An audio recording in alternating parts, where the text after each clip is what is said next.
Justin Scott, welcome to Suit Up the Podcast. How's it going, Terrence? I am doing phenomenal, and yourself? Good, good. That is the Magnum PI baseball cap, isn't it? It is Detroit Tigers. There we go.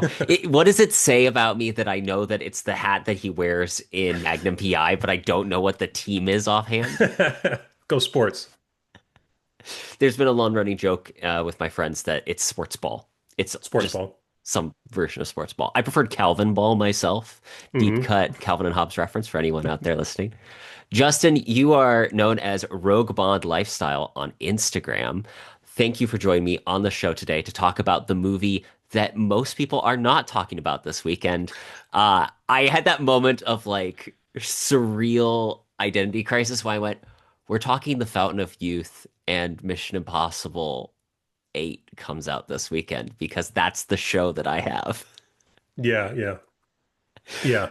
They chose quite the weekend to debut that on Apple. And I actually have a surprise. Oh. I know John Krasinski. No, I'm kidding. Uh, the surprise is I did not watch any of the trailers for this movie. Oh, Not that it seemed like they put a lot of marketing into this, yeah. but I did. I just knew that it was a adventure movie starring John Krasinski, Mhm. in the kind of like a Indiana Jones, and that's all I knew about it. I did not watch any of the trailers. Did you? I watched a handful of the trailers, which really just told me virtually the exact same thing you just described. Like they did a good job of not really spoiling anything, which I do Hmm. think is a difference for a lot of trailers, is now they have a habit of, oh, these are set pieces. I think they barely showed any set pieces, and I actually think that that says a lot about what they thought about the movie, other than I knew pyramids were in it. Justin, before we get into talking Fountain of Youth, would you mind sharing just a brief biographical sketch with the audience? Who is Justin Scott? Besides a man dashingly handsome, Detroit Tigers, and you have an excellent collection of movie props. As isn't that the face hugger in the background? Yeah, there is a face hugger on my record player. I have my storyboard for what I'm working on. I'm an engineer and a writer, mainly screenplays. Some novellas coming. Uh, Sweet, that's my bookshelf with some movie props on it and one of my favorite Blade Runner posters. dope. Well, thank you again for joining us. Let's talk Fountain of Youth. So you didn't really know anything going into the movie. Hmm. What, before we start talking spoilers, not that I think most people are going to care, but in the spoiler-free portion of this conversation, just like what were your general quick thoughts on the film? I um I thought it was a miraculous effort in mediocrity. Yes, that is an accurate way of putting it. We finished watching it last night, my wife and I was like, this is the film that if I was 11 would have thought, wow, this is great. But Mhm. 11-year-old Terrence really liked X-Men Origins Wolverine and thought it was the greatest X-Men movie. So 11-year-old T is an idiot. No, no. Origins had a couple good parts, I mean, and Hugh like Jackman looks Origins, amazing for yeah, that. That is the thing. yeah, and just like Origins, this movie had a couple good things in it. Hmm. Um, I felt like it was, if to me, it felt like Uncharted, the video game. Yes. Even though I don't, I'm not a PlayStation guy. I was an Xbox guy when I played more video games, but I do know about Uncharted, and it felt like Uncharted meets The Mummy. And Yes. when we get into spoilers, that might make more sense. Um, but yeah, it was just mediocre. And if I had to rate it out of a 1 to 10, I'd give it like a 5 or a 6. That's right about, I think, the right mark. I'd probably put it at about 5 to 4, but that's for reasons that I think we'll just start getting into. So if anyone Hmm. is desperate to avoid spoilers for The Fountain of Youth, now is your opportunity to stop this, go and watch the film because it's on Apple Plus. You don't have to go to the theater for it. And then when you're finished watching the film of mediocrity, you can come back and enjoy our conversation.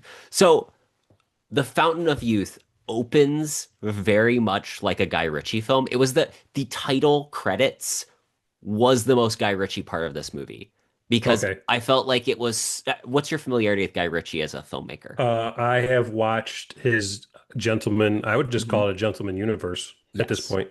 And I have not watched Mobland Hmm. because I haven't, I forgot that he's a part of Mobland. I believe so. I Yeah, could be wrong, but I I believe need to give so. that a And it's supposed to watch. be really good, but Hmm. I haven't dug out my pocketbook to pay another subscription to Smart move. get Paramount Plus. But I'm gonna have to find a way to watch that because I do like Guy Ritchie stuff. And Hmm. like you said, the opening, but after the opening, it didn't really feel like a Guy Ritchie film. I don't, maybe that was just No. me. No, I think you're right. So it opens with John Krasinski on like a moped, motorcycle, bike going through Thailand, and all of a sudden Hmm. he gets boxed in. There's a great like 70s musical score with 70s style title cards. The music is kind of moving along with the movement on screen. And it Hmm. reminded me a lot of the opening of The Gentleman, where they use Yeah. that kiss me, da, it's like mountain something. Anyway, that song, that's the kind of vibe that it has starting. Hmm. And then it quickly feels like a different movie. He escapes the bad guys through a nice little scene, and then because of course he literally gets boxed in by these other vehicles Hmm. and has to like quickly figure out how to escape. And it has a really great, like, I think you got nailed it. It has an Uncharted feel to it. And that's where I feel bad. I think that this is the type of movie John Krasinski's perfect for, is like That's a what it, snarky adventurer. that's what I thought. But one of my main issues with this movie was I know John Krasinski can do action. He's Jack Yes. Ryan. Yes. But for some reason, I did not believe him as this specific character. And I, Yes. I have not been able to find out why. I so I have thoughts on that to a certain extent, but I'll dig through it a little bit as we Hmm. continue with the plot. He then gets on a train. Like this movie, I will say, for the flaws I have with it, this movie moves at a really great clip because we Hmm. instantly move from that Thailand thing to him like talking to someone on the phone. He can't get out of Thailand the way he was going to. He can't reach the airfield, so now he gets on a train. Well, then he's on Yeah. the train. He has a weird fever dream where he like sees this gold mask, which is a recurring part of this movie that makes zero sense. I get what they were trying to do, but that feels like a thing you add in post because you realize your movie makes no freaking sense. Yeah. And then he meets girl who, well, I feel bad if I can't remember the actress's name. It is It's a hard name. Azila Gonzalez. Yes. Yes. Okay, I like her, but I like her because she was great in Ministry of Ungentlemanly Warfare. Hmm. And that's Yes. that moment I turn and I'm like, Guy Ritchie does a great job of working with like his favorite cast members. Hmm. Yeah, Have you seen I like Ministry? her as well. I did. I did. Um, was that last year? Yeah. It was a good film. I saw it. I enjoyed it. I don't know if I'd say Well, it depends on what your definition of good is, but it's a I good enjoyed B it. movie. Like I Yes. feel like that's the type of movie Guy Ritchie thrives in, is Yes. making above average B movies. I Hmm. like Operation Fortune Rose de Guerre. It's bad, but it's good bad. Mm. I'm not familiar with that. Again, this is where it's weird. Guy Ritchie's filmography is prestige lately. It's been like he makes a movie, two movies a year-ish right Hmm. now, and it's prestige movie or at least like higher budget, higher notoriety film. No notoriety, very like low end action film, Hmm. like And Wrath of Man. But just this falls into that this category. falls into that category, unfortunately. Like he did. I'm not sure how he got involved with the project. Okay, so I did a little digging on the production. Mhm. Originally, Dexter Fletcher was supposed to direct this. Dexter Fletcher. Who is He that? is so yeah, quick background. Dexter Fletcher, he was a friend of he's a friend of Guy Ritchie's. He was in Lock, Stock, and Two Smoking Barrels. He's Oh. directed he's directed a couple of more. He directed Rocket Man. He was the director of Bohemian Rhapsody after Bryan Singer dropped out, Eddie and the Eagle, Sunshine of the Leaf. So like he's an Mm. actual fairly good director. Like a lot of these Hmm. movies are higher budget biopics And I have no idea what his version of this movie would have been. Yeah, I do know who wrote it though, James Yes. Vanderbilt. And Which, I was kind of surprised because he's best known for Zodiac, which come mhm, on, what a great yes. movie that is. The Amazing Spider-Man from This is the Amazing 2012. Spider-Man 2 version Yeah, of yeah, yeah, his writing. yeah. And then apparently he wrote the Scream reboot in Yeah. 2022. Which, okay, so that's where again, I genuinely feel like this just feels like a lot of good actors and creatives having a bad day. Yes, that's a good But summary. at the same token, like that's the thing. This film doesn't quite congeal for me. And I'm going to get to the very specific thing that does not work for me here in just a second. So there's the fight scene on the plane on the train. John Krasinski gets off. Like you said, the action isn't very good. Like No. you put Jason Statham in John Krasinski's spot, I feel like we have a much more interesting action sequence. But that said, I love the dialogue bit where she's like, I can be the hand of mercy. Because like John Krasinski wakes up, she's Mhm. sitting across from him. And he's trying to like make chemistry happen, but these two actors have zero chemistry with each other for like 95% of the movie. Yeah, it was weird. And she is like, I can be the hand of mercy. Give me the painting.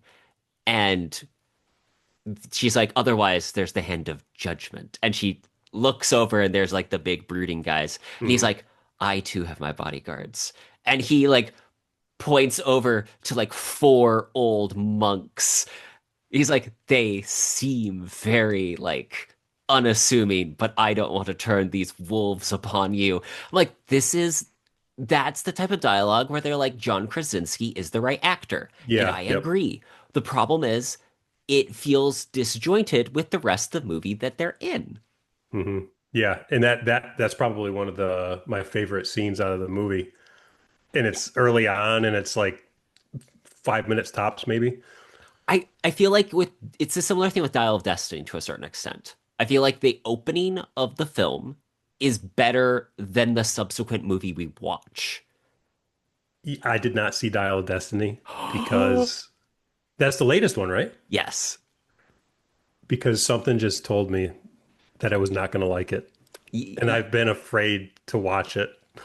You're not wrong. There's the thing. Like, really, again, it's a similar idea with this film, where I think they have a good start that then runs out of steam the longer the movie runs.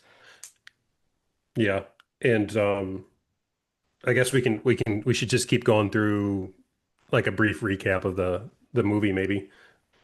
Yes. So he gets off the train. He asks Murph person that he's been talking on the phone with, "Hey, can I get me just pick me up at this point?" Mhm. Next thing we cut to is a museum, and there we meet Natalie Portman's character, who she's a actually we're not at the museum yet because she's like getting a divorce with her husband, isn't she? That's like I think the very next Yes, scene, yeah, that's the first introduction. She's getting a which divorce with her husband.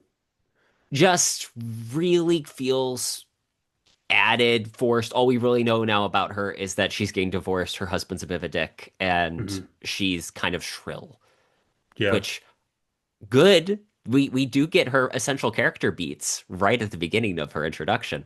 yeah. And then they're at the museum. Natalie Portman's the curator. John Krasinski is Luke. We didn't even say what his name is. Luke Purdue, her brother, and she's Charlotte Purdue. She is supposed to be his younger sister, She looks older than which him. that's the thing. I'm like, mm. I don't buy this. Like if you told me she was his older sister, I would have been like, "Oh, okay." But A, I wonder if James Vanderbilt has siblings. Maybe. Because there is a moment where I go, I don't think that these people know what sibling dynamics are actually like. No, no. And their Because, the like, my dialogue, experience of younger to older siblings are not this in the no. slightest. No, you do a better job in your story. Thank Uh you. Very, One Man's very Treasure. kind. Go buy it on Amazon or wherever. I did not have to pay Justin very much for him to say that, guys. But no, the some of the dialogue in this movie, oh my God. I, It's very cringe. I don't know if the producers just gave way too many notes. There's too much exposition. hmm too much dialogue. It's Like, not good dialogue either. That's the thing. It's no, it's not good bad. dialogue. It's It's bad bad. dialogue. John Krasinski gets away with most of his lines because John Krasinski is saying it with a smile and he's trying to add, you feel him like exerting his full effort of charm and charisma to redeem this turd of a movie where he's Hmm. going to make the lines work. Natalie Yeah, Portman honestly looks like she's confused as to the movie she's in. I was And too. has no idea how to say these things. Her Yeah. one note is shrill. She is unlikable. And I, so she's at the museum and Luke's like trying to get her involved in this adventure. And he steals a painting from her gallery. And she's like, oh no. He just keeps lulling, trying to convince her. So, like, their background, their ghost of this story is that their father was a famous archaeologist, Harrison Purdue. Ha, ha, ha, Harrison ha. Ford. Harrison Ford. Ha. I'm like, cleverest thing you did in this entire script. And Yeah, yeah. he's trying to convince her. He gets her in his like Jaguar or something that he's doing to run away It's from this. It's a it's a pointless scene. Shelby Cobra, Thank you. super rare car, and just somehow he just has it in London or wherever Yes. they're at. Well, and again, he convinces her to hop into the car, and there's a pointless chase scene that isn't Hmm. particularly exciting. It's shot fine, I'll Hmm. say, Yeah. but it lasts for like 4 minutes, and it's not useful. It doesn't add anything. It's just an opportunity for the audience to get exposition while something interesting vaguely is happening on screen. Yeah, and the exposition is so heavy in this movie. And Yes, they do so much exposition, Terrence, and you and still I have no idea what's still going on. don't know what's going on or what the backstory with their father is or what that stupid golden mask was about that he kept Yes. having those dreams for. And there's so much exposition and it doesn't help. It doesn't make any sense. No, it doesn't make any sense. And that's where again I think that if this movie was more if it leaned into we don't make sense, if this movie leaned into being King Solomon's Mines starring Mm-hmm. Richard Chamberlain, it would be fun. When he stole the painting, I was like, so are we going the Thomas Crown Yeah. affair route or what's the point of this? And then it kind of makes sense, but then in the whole of the movie, maybe that's the only part that does make sense now that I'm thinking about it. Because so he's stealing the paintings because he gets her to see like he's working with their dad's old team, which is also like never addressed. These characters have one note in the background. They're just there to fill space. I was like, Mhm. that's Mother's Milk from The I thought Boys. so. I thought so. And that was like my, oh, cool, good for you, like getting a bigger role. Although I feel bad Yeah. it's in this movie. And he was trying to tell her, you would want to do this because your life has become boring. You need to have an adventure. I will bring you on this adventure. Hmm. And she's like, I want nothing to do with this. She loses her job because the painting was stolen. Turns out the painting they stole didn't have the thing they were looking for. She tells Interpol agent dude who starts sniffing around, if I knew where my brother was, I would tell you. Like, cut to next scene. She's walking into Hmm. his office lair. In the houndstooth Yes. jacket, that was very important for the Interpol. Interpol. He's Interpol, I believe. Yes. And Okay. I will say the clothes are not bad. I do appreciate Guy Ritchie did bring his like costume designer to this yeah. film where it's kind of like here is hot take. Quantum of Solace is definitely a better movie than this. Oh And yeah. Quantum of Solace is like in terms of script, a terrible Bond movie by script, but the clothes in the film are Mhm. astonishing. The script probably makes more sense than this movie, though, which is saying something. Yes, an unfinished script makes more sense than this movie. Hmm. So she shows up, is like, what the hell are you doing? And he's like, oh, good, you're going to join our adventure. And he explains that hidden in the back, that's where we also meet Owen Carver, played by Domhnall Gleeson, who I have so many thoughts in this movie. He tells her that he's the one that's behind this whole journey because they want to find the Fountain of Youth because he has terminal liver cancer. And Hmm. he's a billionaire, so he's funding all of this trip, all this adventure, so that he can try finding a cure to his terminal disease. Hmm. I think that there's somewhere in this movie like a low level critique of the American healthcare system or the British healthcare system, but clearly not very. That's the only subtext to this movie, if you can even make that stretch.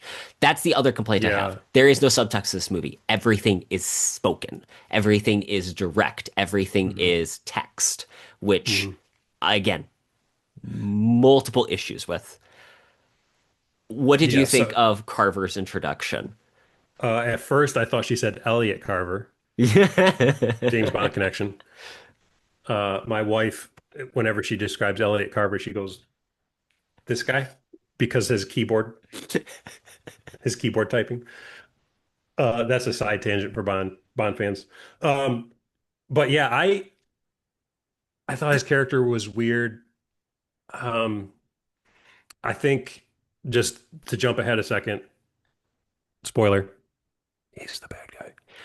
They set up nothing for that other than like No, two lines of dialogue, and it feels so forced. no, it almost if I if you want to rewrite it, I think the story might be better if you keep him as a good guy Hmm. and he just ends up dying in the end. But then there's no like, There's no but bad granted, guy. there's not much of a theme at all in this movie, or it's hard to find. But They try what to, if he died as a good guy trying to, yes, and then the stuff just starts crumbling in on them, and they have to escape, and that's the movie. It's not more I'm one of them. I'm one of the people that don't mind a sad ending. a sad ending. Hmm. Sometimes life is what it is.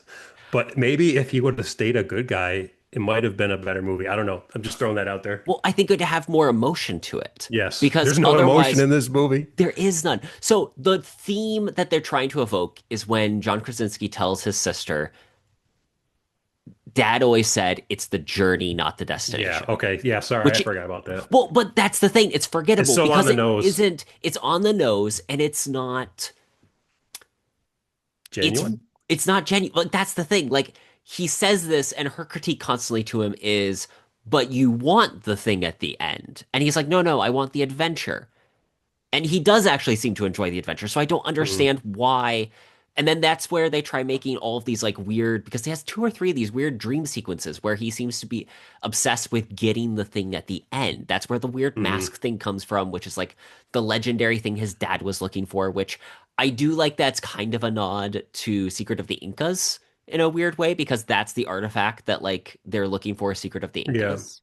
But I and like five other people get that reference. Yeah. I don't get the reference, but I envision what you're talking about. And where was I going to go with this? Um, where are we at? Oh, Yeah, so so it's where John he's Krasinski. explaining the paintings is Yes, the like paintings. It's the a paint Rembrandt, by the way. the Rembrandt.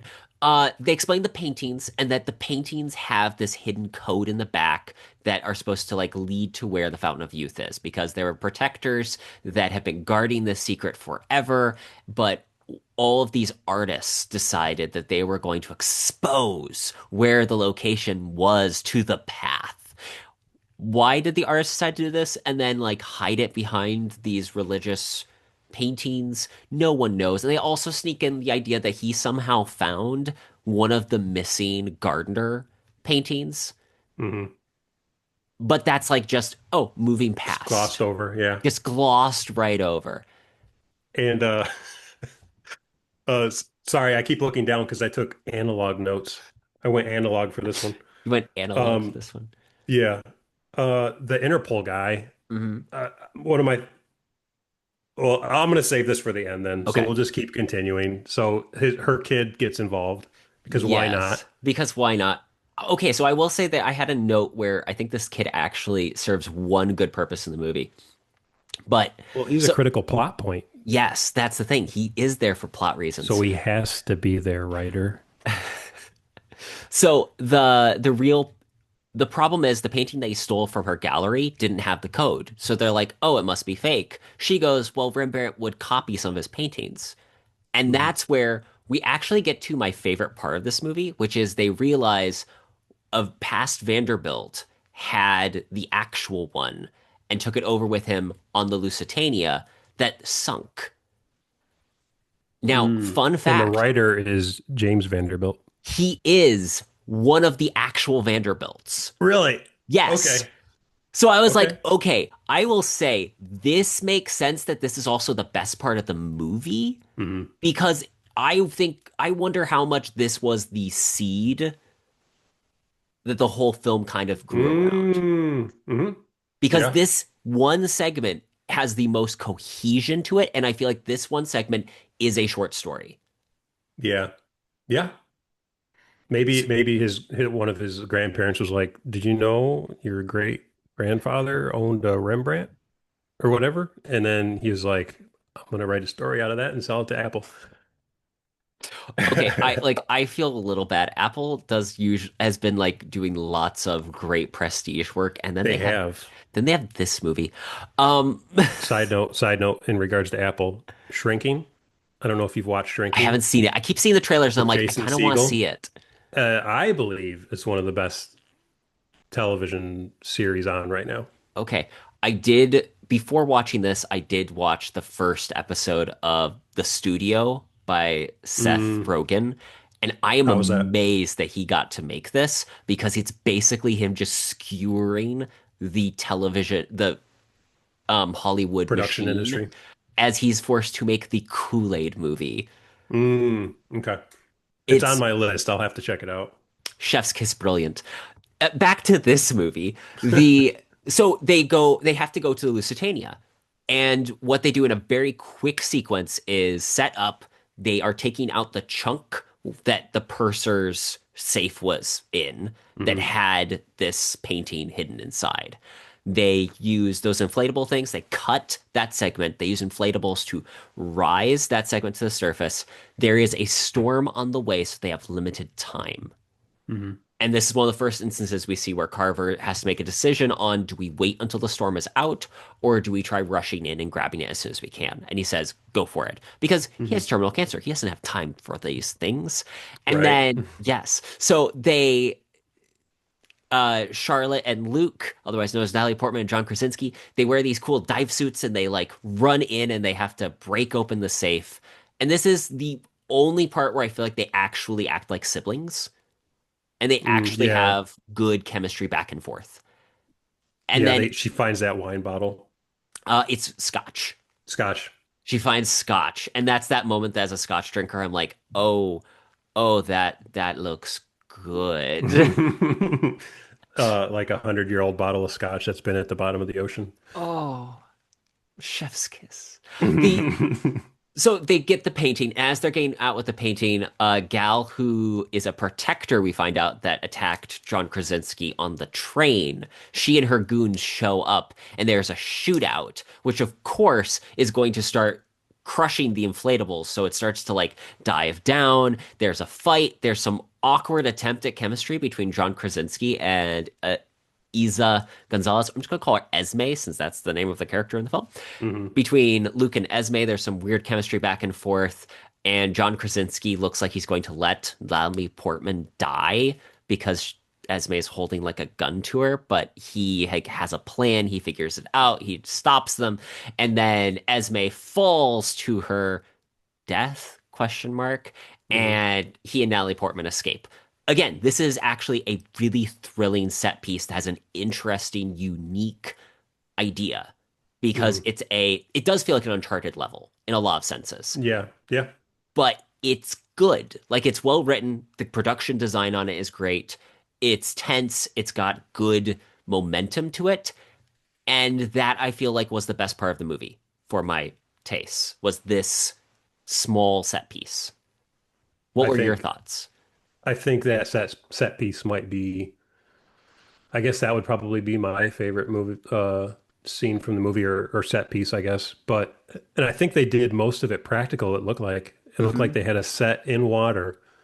Um, I don't know how, but they did the set design was pretty good during that. But what didn't really sell me on it was the action itself. Yeah, the action is Really lackluster. bad gun flashes or muzzle flashes. Um, and it just like it's one of those movies where you just have to assume that, okay, this guy knows how to fight. Yes. And so does she, apparently. Even though she's been a boring museum curator, you know that's the thing about having fighting skills. You never lose them if you stop practicing and you've been stale and stagnant for 5 years. Yeah, it's like riding a bike. Yep. Just immediately Um, leap right into it. she's worked in the museum, but she knows how to fight off people with weapons and guns, and no big deal.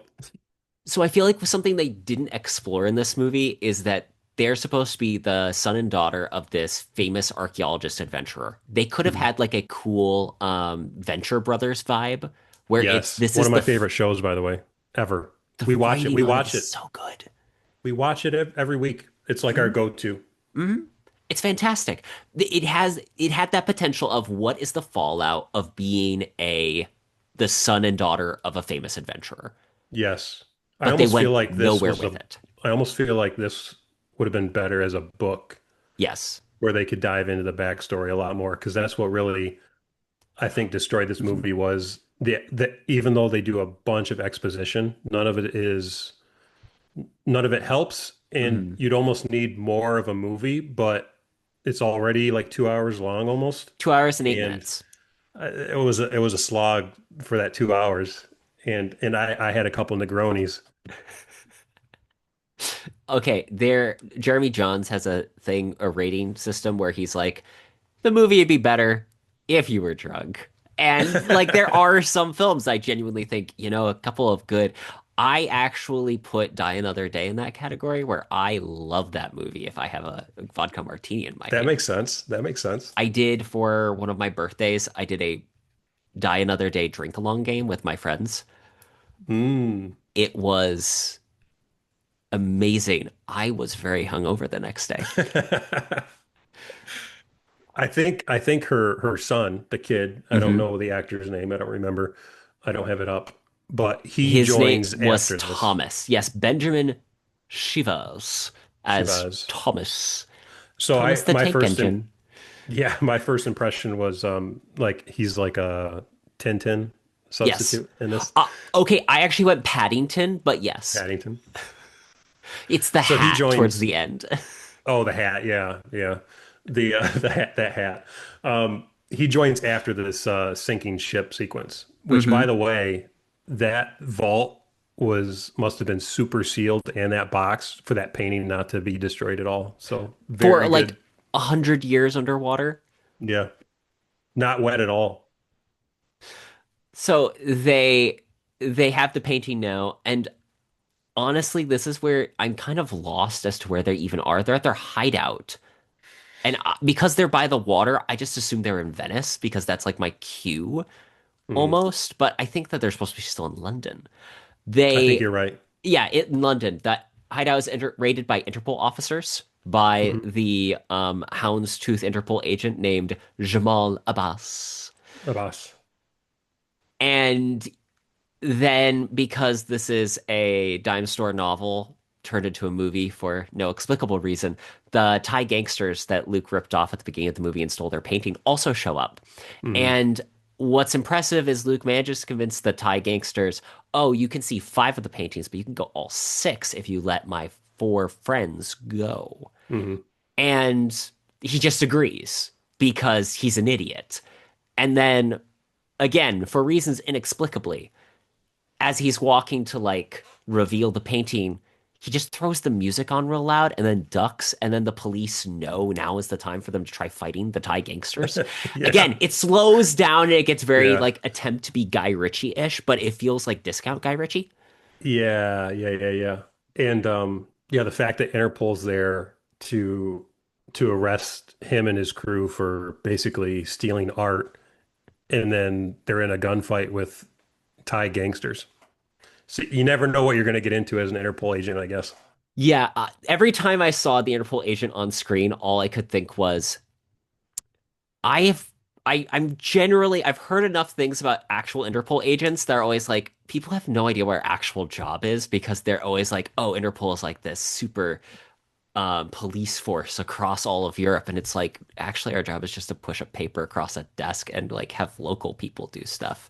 Like Yeah, it's my thought was they're kind of like military police, but without a specific, they work like United Nations level military police or something like that. It's so, which I mean, there are comments on that one too. The one thing they find out from the paintings when they assemble all of the letters on the background Hmm. is that it's like 16, 6 and 1 and Natural wonders of the world. natural wonders of the world. So 6 and 1 is supposed to be a reference to James the First, very obscurely, because he Yeah, was the that was a James the stretch. sixth of Scotland and the first of England. Yeah, no, the artists who are making these are not thinking that far in advance. And they also have so not just the Seven Wonders, but it's also that these it makes a reference to, oh, they spell wicked, but it's a V, but it's supposed to be a W. Hmm. And instantly they go, oh, James the First, wicked. It's the Wicked Bible, which again, bit of a stretch, Hmm. which actually that should be like our this should be the suit up review, like in bold letters to put on the DVD Blu-ray. Bit of a stretch. Bit of a stretch. That's what this movie, yeah, that's what this movie is, a bit of a stretch. And someone even mentioned the poster work or the cover for it looks like it comes out of a dollar bin at Walmart. And I the $5 movie, 5 stars out of 10. It fits. It fits. I would, here's the thing, having been collected most of my Blu-rays and DVDs from those delightful bins at Walmart as a small boy, if this was in the bin and I was 13, I'd buy it in a Mhm. heartbeat. Because again, Yeah. 11-year-old T loves this movie. Yeah, and that's a good point. We should give it the praise that this is a family movie. Yes. There's the action, there's not really a whole lot of violence. Do you Um feel like Guy Ritchie is just kind of it feels like Guy Ritchie doesn't know what to do if he can't put blood in the movie, honestly. yeah, it's almost like um Because he keeps trying to have I these heard shootouts, but there's no violence. Like, yeah, I heard like it's a test of Guy Ritchie to make something within bounds. Like mhm. he's got to stay within this, and that's what he was given to work with, and this is what he the result was. Uh, and the thing is, he can't do it. Like, The Man from Uncle, Mhm. Sherlock Holmes, those are PG-13 movies that are fantastic. Yeah, Like, okay, I know that Man from Uncle isn't perfect, but it's still a jolly good fun movie. yeah, This yep. is not. Not as No, not nearly as no. much. I think what it comes down to is the writing then. And I don't Which want to blame the writer or anything, but it's like the writing and the other people involved, like you said earlier, it didn't amount to something good, which happens sometimes. they have to go to the Austrian National Library to find a copy of the Wicked Bible. And there, Luke is ambushed by Esme, and they have a what's supposed to be flirty knife fight. That I will say, this is the part that got me to laugh the loudest. She's like, I guess it's going to be this way then. And she like starts her leather jacket is phenomenal. She starts like Hmm. unzipping her leather jacket, and his eyes are like, oh, well, okay, here, I Right. guess. He starts taking off his scarf, and she's like, then extracts knife and gun. He's like, oh, that wasn't what I was Yeah. hoping for. I'm like, if that That was you a good beat. honest. That's a good beat, but if you honestly thought anything was going to happen, I'm sorry, John Krasinski, you are a moron in this Yeah, movie. yeah, yeah. This is where he's trying to channel Rick O'Connell, and he just can't because it isn't that kind of movie. Yeah, that's a good way to put it. I didn't think about that. Yeah. They have a fight, then they can't really escape because Esme's crew is like guarding the exits. So instead, what they do is they gas the they like Curator. curator woman at the museum and then escape through the sewers. There is a scene where Owen is like hanging out with Thomas, and I actually enjoyed this sequence because it was That like was my favorite scene of the movie. it actually was a fun little scene. It's a 3 minute scene in a cafe between an old is he playing Irish I think he's supposed to be playing a Scotsman. Scotsman and a kid who's, by the way, a musical genius that'll come up That'll come up soon. later. That's very important. He's a musical prodigy, they say in the movie. I think that this is again them trying to set up him being a bad guy at some point, but because the kid is like, I heard you're rich. How rich? Embarrassingly rich. How many planes do you have? two boats, etc. And he's like, "Are This you was the most satisfied?" And he's this like, was the most well-written scene. "It was okay." But here's the other thing: Donald Gleason's a really good actor, like Hmm. genuinely a fantastic actor, and he's getting to act in this scene. Yes. Like it is And a good. I would rather have just had literally an hour and a half of this kid and Donald Gleason like yes. trying to go Yes. around and do stuff while it's like I'm have to babysit you. I'm the rich millionaire who's funding this whole thing, and they like cuts to scenes where all this crazy stuff is happening in the background. It would have been an infinitely more entertaining kids movie with a what's it called? The series of unfortunate events. Oh, yeah. Lemony Snicket. It would have that flavor and vibe to it Hmm. to a certain extent. Or like more of a natural Tintin movie with just this Yes. guy and him. I want to see that movie. I, Make that movie. yes. Like again, I think the kid is actually fine as an actor. He's not Yeah, I do. Yeah. annoying. I No, he's fine. main comment that I had from Dial of Destiny. I don't know if you watched the episode I did the review on, but the kid who shows up in that movie, Hmm. I'm like, I hate this kid. He is Mm, annoying AF. He's that icky age for little boys where they start to have a prepubescent mustache and they're hmm. just a pain in the ass. Oh, yeah. So why did they include this? So this kid is fine. This kid does exactly what he needs to. Hmm. He is like a little British Tintin character. Hmm. I was like an anthropomorphized Paddington Bear.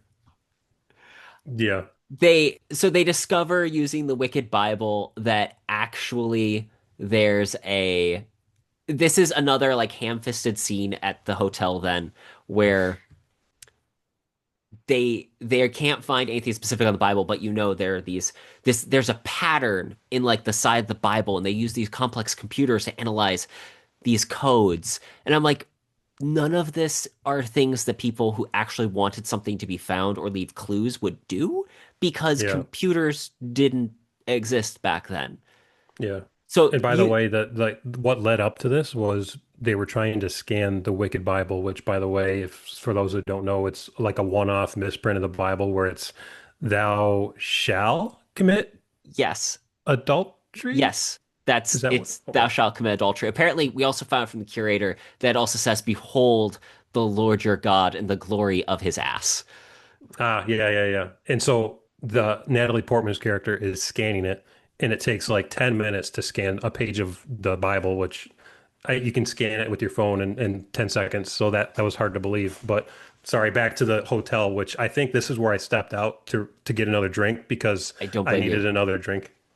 Well, and okay, you missed then the fantastic exchange where she's like, "This is too dangerous. I've had enough," because her son and Owen met with bad guys, and Owen just like took them out Mhm. and also gave her son champagne. That was the other part I really liked about that scene where he's like, "You've bested me, champagne!" Yeah, yeah, Again, yeah. That now you're just making me want that movie more, oh, you need to write this screenplay, Justin. I guess. Yeah, We need to write the stories we want to read and see on screen.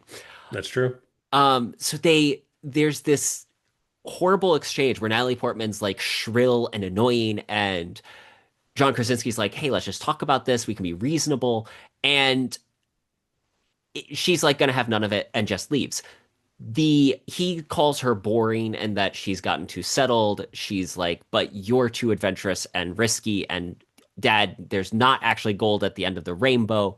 He's like, "You stop believing in the pot." It's just very ham-fisted. And Mhm. again, this was the moment I went, why does he want her there?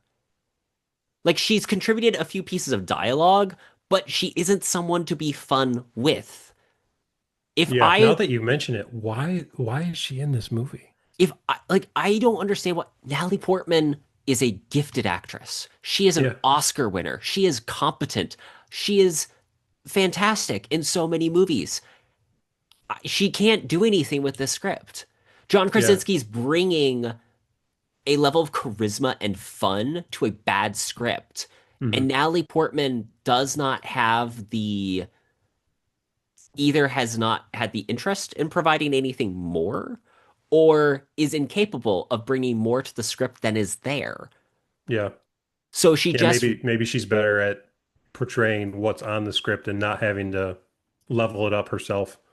Which also that's fine. Not all actors have to be Yeah, that, but like it's I feel the same way when I see have you seen 6 Days, 7 Nights? I don't think so. It's a Harrison Ford film, which is very strange and weird because it also stars David Schwimmer. That's a weird combo. It is because David Schwimmer is a cartoon and Harrison Ford is not. What the And hell is this movie? oh, Justin, okay, audience, here's the thing. Justin and I are going to do another episode sometime this next year about 6 Days, 7 Nights, a movie which is so laughably bad that It has similar ratings to this movie we're yes, discussing right now. yes, okay, I was thinking about these two movies at the same time because I feel like similar vibes to a certain extent, Hmm. where if you don't have, you can have actors with charisma that will Hmm. make a script more fun. Yeah. But if they can't bring more to the script than is there, it's going to fall apart. Hmm. And there is a small part where I feel like everyone's overacting in this movie. And John Yeah. Krasinski, I feel like, is trying to give a Ryan Reynolds performance, which makes me feel bad because he shouldn't have to. He's just John Krasinski. He can be A charming on different his actor. own. Yeah. Maybe it So, was originally intended for Ryan. that'd be funny. Well, it wouldn't surprise me I can't really see entirely. him with this character either. No, well, that's the thing. I don't think that anyone really fits with this character. That's the thing. These aren't real characters. I Like was going they're to ask you who would you see like at the beginning of this? I mentioned I couldn't really see John as this character, but I don't know of an actor that I can replace him with. okay. Dig through. I the hard part is you need to cast someone that's just generically middle of the road. They want a Chris Pratt type essentially. Hmm. The problem is Chris Pratt is kind of boring. Hmm. And audience, Oh, I why? think I think Chris Pratt is overrated. He's great in Parks and Rec. I I would kind of agree with that.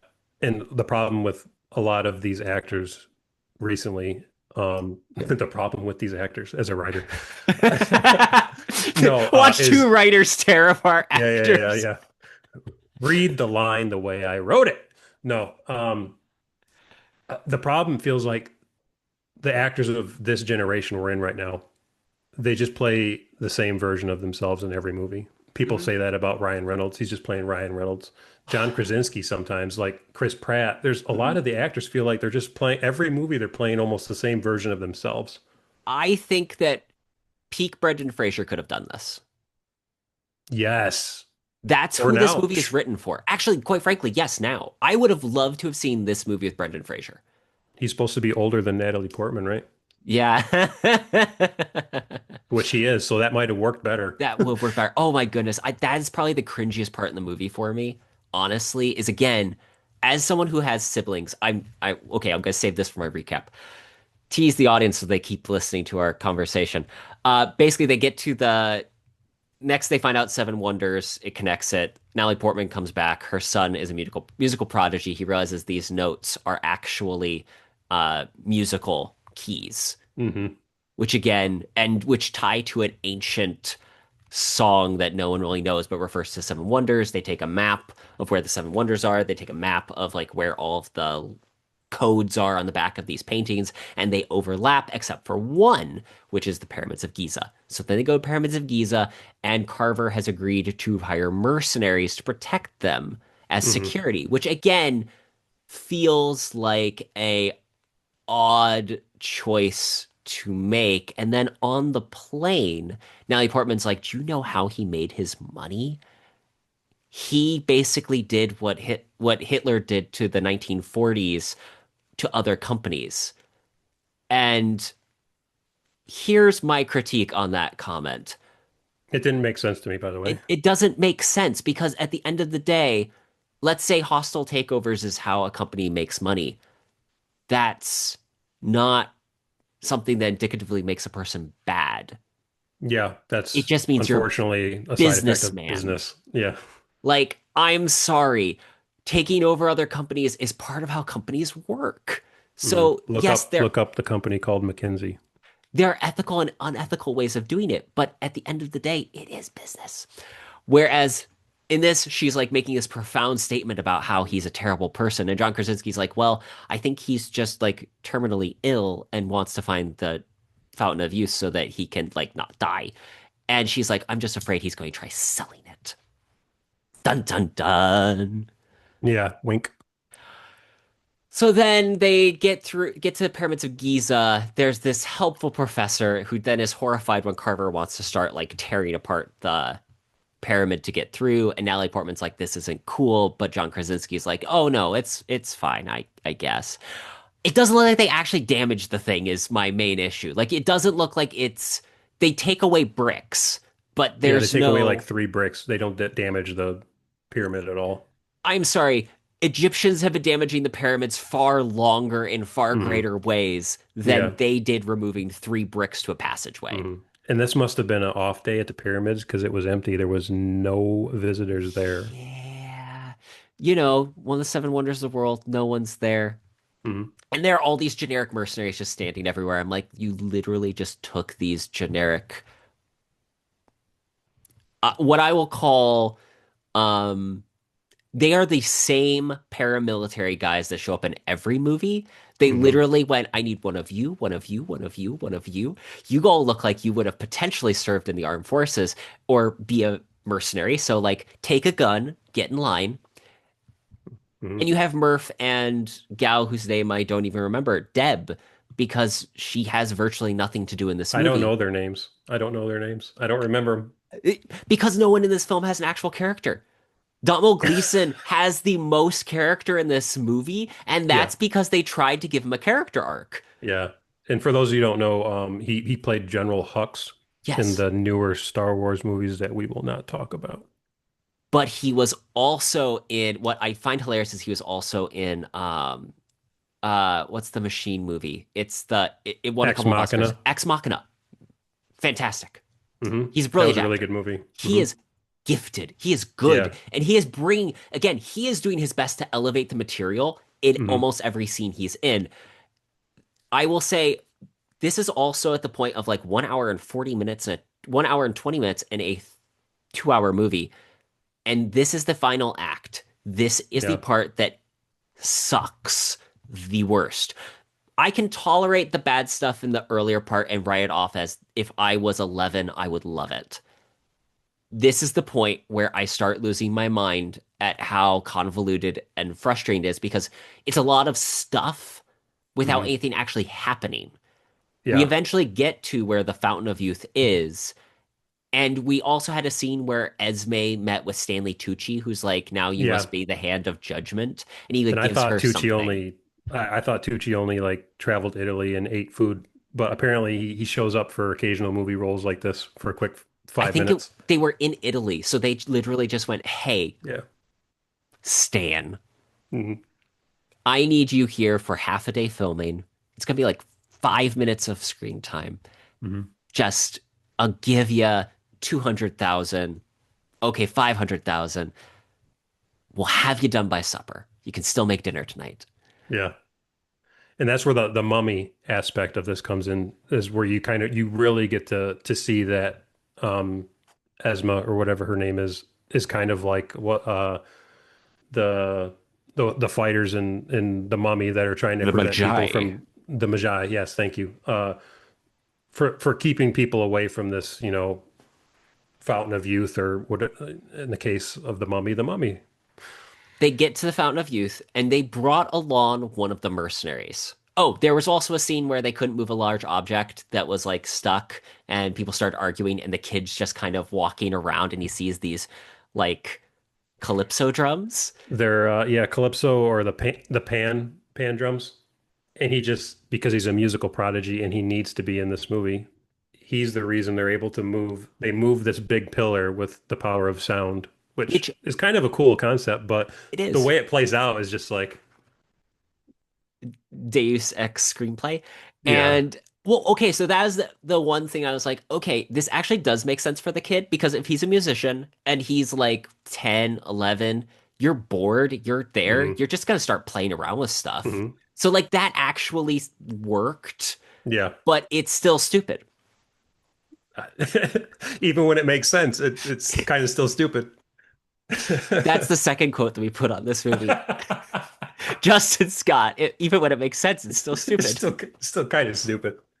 But even like moving, thinking of Egyptians moving rock or big pillars with the power of sound, that's a cool concept. Okay, That's a so cool concept. this is something that I remember David Darling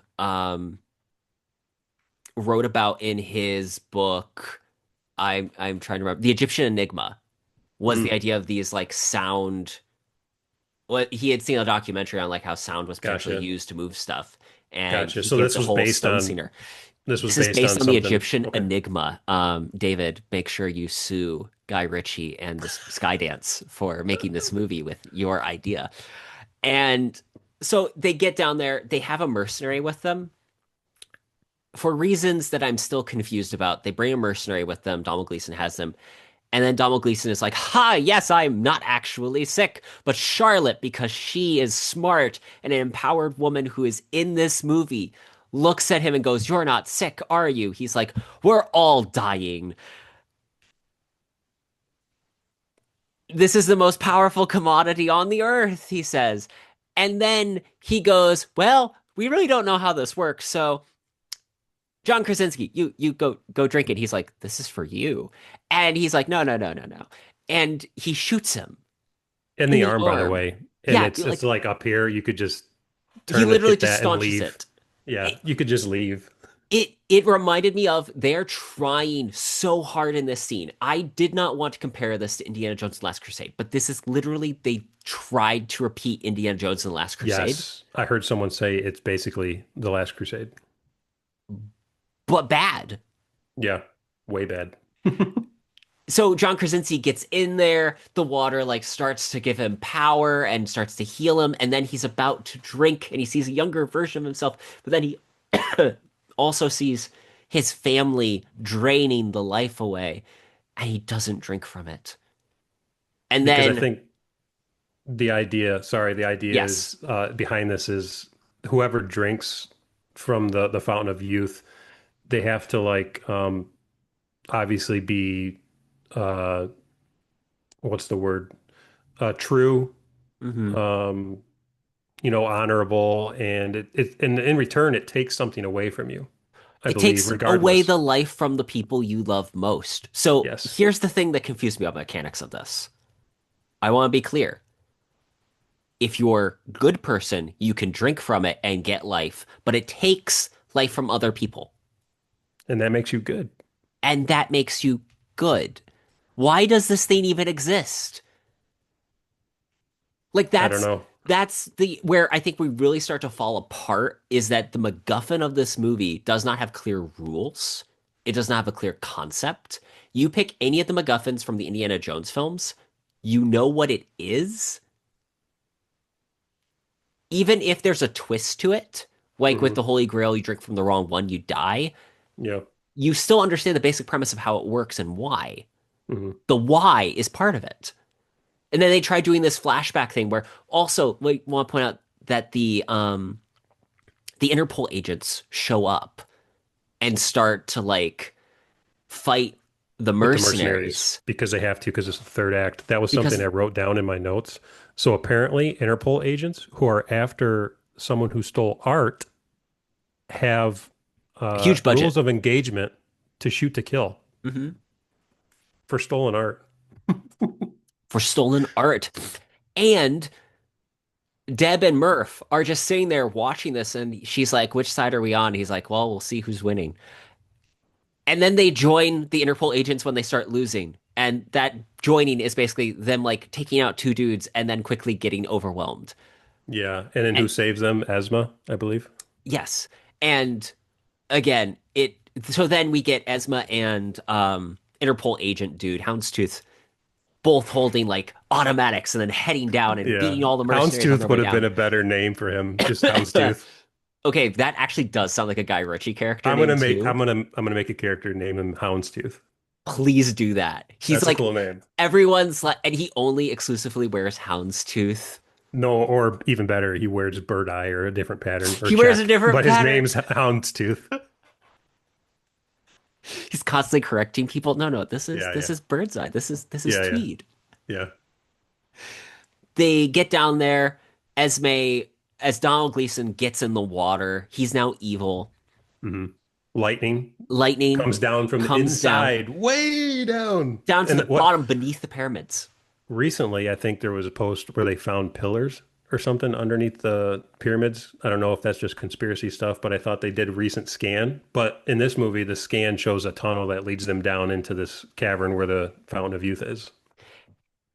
And very complex engineering too to get down there. They have like all these things and all this space. I'm like, how did they excavate Well, that? as Natalie Portman said, the Egyptians were incredible engineers. As most prehistory civilizations were. They get this. Donald Gleason steps in the water. It like he's drinks from it, but it takes away from himself because he's the thing he loves most. So he starts like Mhm. doing the full Last Crusade dying thing. Esme turns it off so that the power doesn't like explode. And as they're climbing up, mercenary dude like falls off. He literally has Mhm. 0 point to being there. I thought that he was going to be like the sacrificial lamb that Donald Gleason threw in. That would be the You're reason he was right. there. He But does make them go. He makes them go first when they first enter that part of the pyramid. They take an elevator shaft after the musical note thing, and then he makes that guy go first. I kept waiting for him to die, and then he Yeah. dies for no reason. It's Yeah, he literally falls off the pointless. steps. I will That's say it. that step thing, that was kind of cool. Yeah. The way the steps come out from the side. I will say that that was the moment, though, my wife and I turned to each other and went, this is the most CG scene in the entire movie so far. And you Hmm. can tell that they're doing it purposefully in the darkness so that Yeah. you don't see the Yeah. CG. Yeah. But again, like, I think they're trying to make interesting set pieces, is the thing. It Hmm. just still falls flat, like the squished mercenary who falls off the edge of the steps. Yes. Yeah. And then the film ends with like Esme and John Krasinski desperately trying to flirt and it being very, very cringy. Hmm. And then Natalie Portman being like, I guess I'm going to get a real job. And the Interpol agent going, I guess Carver is the one to blame for all this. And I have my Hmm. criminal and he's dead. So moving on with life. Yeah, and it's And almost like they try to set up this thing where John might go on more adventures and this chick might chase after him and have this love interest. And it's like when they were trying to play that, I was like, no, no, no, I don't want it. I don't want no, it. Don't please don't make don't. any more of this, please. Please don't try making this a franchise. No, no, no. And then it sounds like Charlotte, Natalie Portman, is going to join John Krasinski, her brother, on adventures, and her son will tag along. Again, I feel like this would be actually an interesting, like they did with the Mummy Returns. There was an animated series briefly. Oh, you're right. I forgot about that. I've never watched it. I just know it exists. I feel like this would make a decent like Venture Brothers animated show.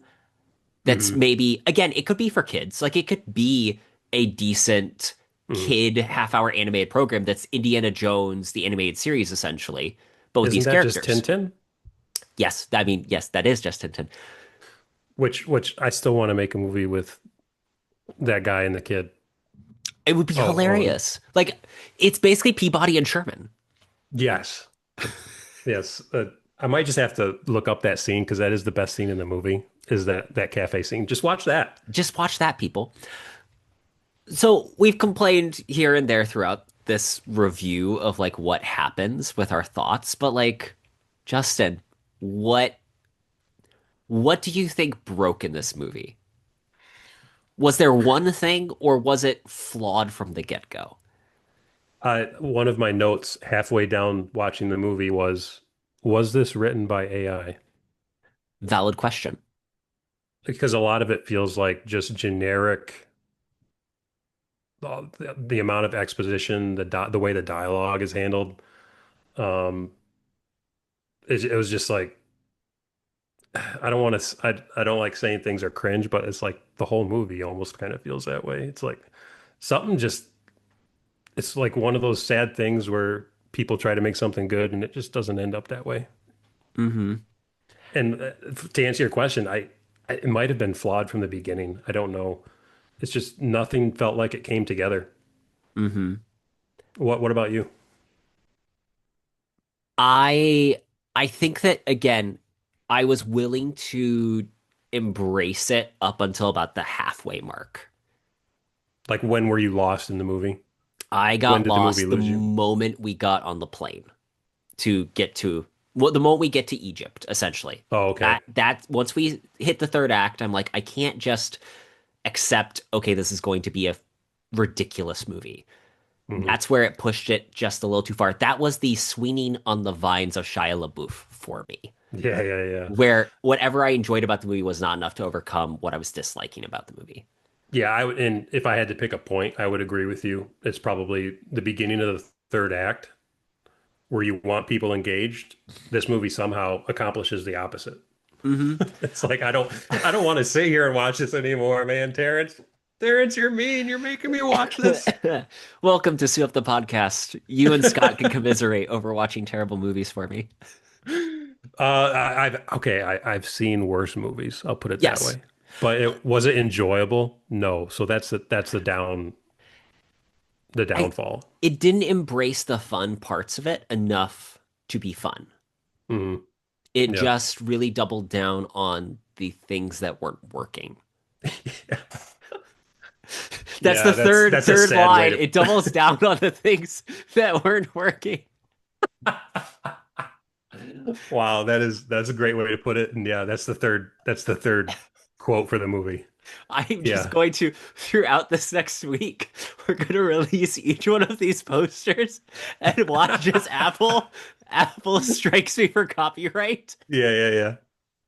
Please do that. Yeah, the quote of yeah, man. But that's what's sad is this could have been a better movie and a better story.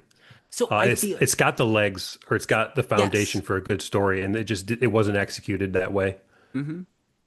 This movie reminds me of why original movies don't get made anymore, like by and Yeah, large, because this is an original idea written by a writer who has good credits, yeah. a director who is hit and miss, but this is his like milieu. Hmm. And just looking at the names on the cast, you'd be like, oh, this is a good movie. Hmm. This should have been The Nice Guys. Yes. And instead, it's what was the movie that really didn't work? Instead, it's The Predator. Which one? The Predator, the one that Shane Black came out with that no one liked. I think I didn't watch. I know which one you're talking about. I did Yeah, not I watch didn't that watch one. it either. I Was just that the know one that with Olivia Munn? maybe it was the last one before they made The Prey. Okay, which is a great movie. I Yeah, love that movie. I've watched part of it. I need to finish it. I was very It's impressed. Again, this is where like it's good. execution is everything. Like Hmm. I agree with your idea that this as a book, I think plays better Hmm. because I think we remove we remove the actors, which let's face it, It's like it's hard to cast for these roles for these characters. I'll put it that way. like okay, so do you think that if we cast someone different as Charlotte, it's a more entertaining movie? Or maybe just simply change the story so that she's the older sister. Yes. Okay, so that's the thing. I feel like it plays makes more sense if she's the older sister for the way the sibling dynamics work. Like that is one of my complaints here. Yeah. Let's try to I fix this story, Terrence. I am the older brother. I am the oldest sibling.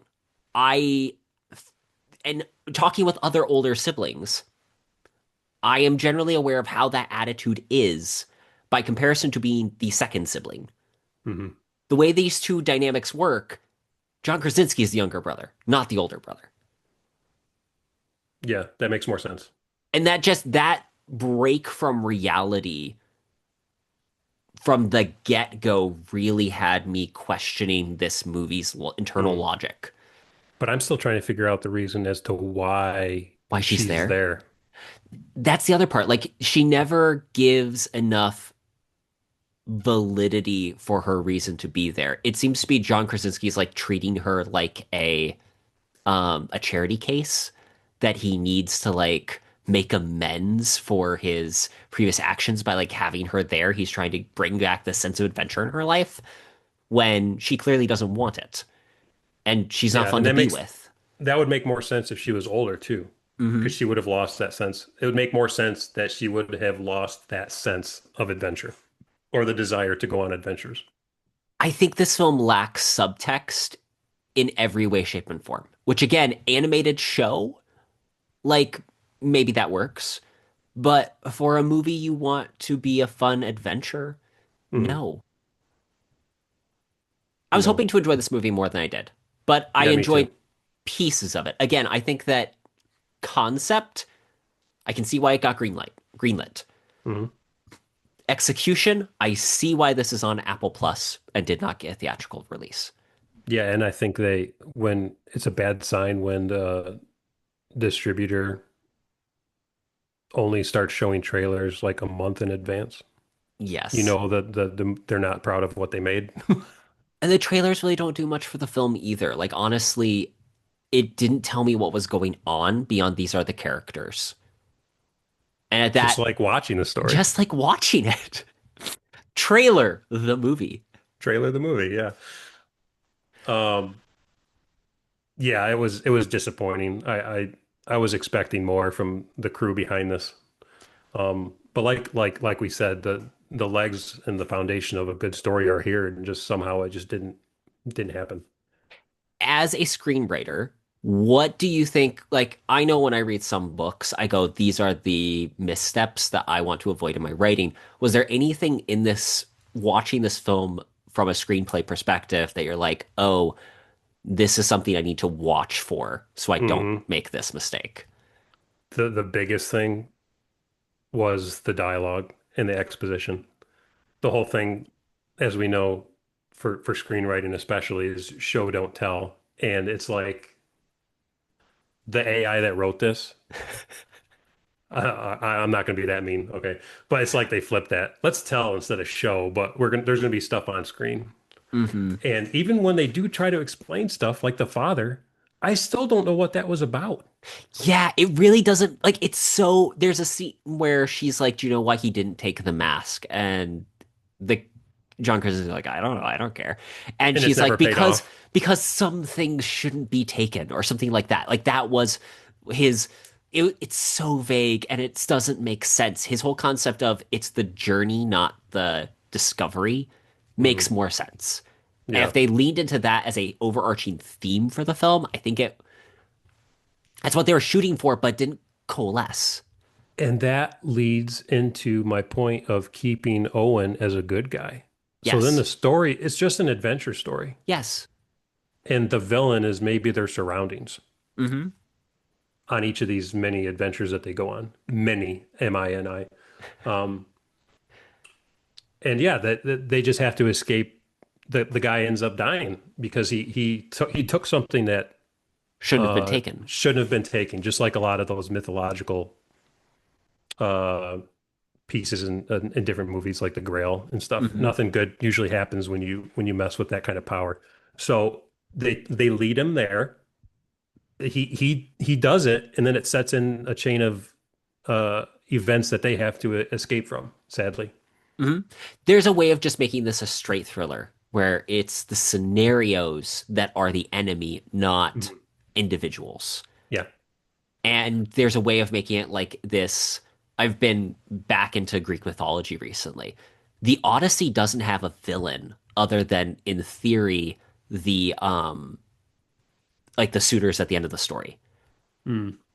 There is a all of this could have been like the Odyssey, where it's just the circumstances are the adversaries rather than making it Mm.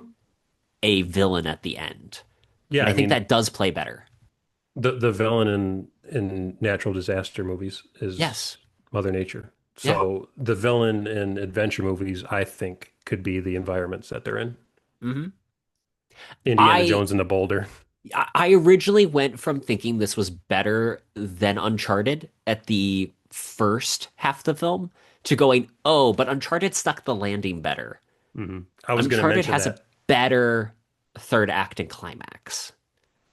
It's funny. It's funny you brought that up because that was one of my other notes was I liked the Uncharted movie better than this. I That's think the it's a fourth better quote. adventure movie. Yeah, yeah, yeah. I liked Uncharted with Tom Holland better than this. I Um, like the Uncharted fan film with Nathan Fillion better than this.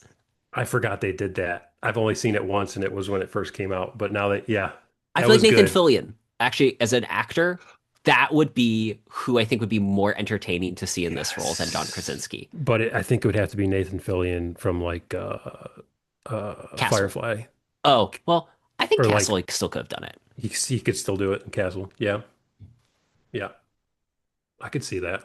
But no, so final thoughts on Fountain of Youth. Did you have any other notes that you made that we didn't quite get to? How many Um, Negronis did you like have a Negroni meter for one of the notes? so I started with one. We got to that hotel sequence. I made another, or no, it was the plane, and then I think I made a small old fashioned when they were on the plane, and I was like, "You got to carry me through the third act. I, The alcohol I need content help. goes I up need, as the film progresses. yeah, yeah." But my my overall opinion of this movie is not. I don't recommend it. Hmm. I don't recommend it. I want to. Um, but I will say, if you have kids and you want a Yeah. simple adventure story, throw it on. Uh yes, but my caveat being I think Dora the Explorer was a better Does a better job than adventure this. movie than Yeah. this. So, yeah, it's hard to recommend for anyone at that point. I mean, Yeah. they made it so it could be kid friendly in a family movie, which I think they accomplished. But even then, do you want to put your kid through this? No. I if That's I the was a fifth. Are we at the fifth quote? do you want your kid if we if I that's the thing. If I'm the type of person if I put this on with a kid, I would literally be pausing at least every 20 minutes to go, do you know what they're doing wrong here? Yeah, yeah, yeah. So that's a good point. So this is a movie, This is a movie just to like teach in books. class. Yes, this is, as they say, you can still take away stuff from Hmm. bad movies, bad books. They're all worth it to, especially to creative people, because then you can take apart what not to do. Hmm. And this is a good example of that. So if that's my recommendation, is this is a watch for people as an example of what not to do. Which I actually think that this is where I think the heart of my thoughts on this movie are. This is the example of why adventure movies aren't big money. This is why adventure stories aren't written. This is why this genre is overlooked, underappreciated, and nearly dead. Because Yeah. this is what most people think it is, and this is what most people make. I had a realization like this last year that as much as I love writing adventure fiction, having Mhm. written I'm glad I wrote a pirates-esque treasure hunt adventure story because looking through, if you just glance through like Kindle and the freebie books on Kindle, etc., there are a lot of that genre that is, oh, random dude is going to try writing his first book. He writes Yeah. a discount Indiana Jones. Yeah. And it usually ends up being like this rather than something good. Yeah. And it's not always the case. It can actually be good. Like And your that's book. thank That's you. what I Very thought kind. watching this. I was like, I want to see One Man's Treasure as an Apple movie instead of this. Thank you. Hey, executives at Apple. Hey, that's the sixth quote. I want to see One Man's Treasure as a Yeah, yeah, yeah. Justin, But thank you what for yeah. enduring this movie with me. We have bonded over the pain, the shared Hmm. suffering, the learning through what next to do. Hmm. Thanks for joining me. Where can people go to learn more about you, your work? Tell us what you have cooking on in the background. Yeah, thanks for having me, Terrence. You can find me on Instagram, Rogue Bond Lifestyle. Um, and I have a list of like 10 different in-work projects. I have a screenplay that's out for a competition. Congratulations. I've read it. It's very Thank you. good. Thank you. I'm working on a thriller, crime detective thriller, Sweet. uh, and I have a couple short stories. I will be submitting to Veritas, one of them, and maybe the next Starlight review. Hmm. We'll see. Um, but yeah, that's what I got going on. Always writing, even when I'm just staring out the window Honestly, that's the best thing to do. My realization is that have you ever seen the show You're the Worst? with Tim Robbins. Is that It's what's? a TV show that's I can't remember the girl that plays Storm something from The Boys is in it.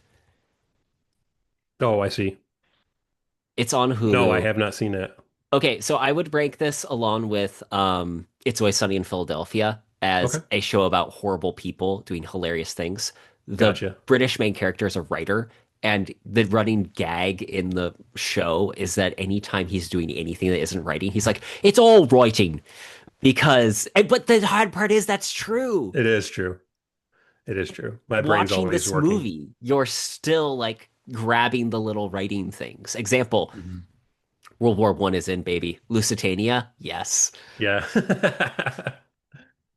Yeah. Justin, Well, thank thanks you. again for coming on the show. I will link to your stuff in the show notes. Check out Rogue Bond Lifestyle. Thanks again for coming on. Thanks, Terrence. Nice seeing you. Good seeing you.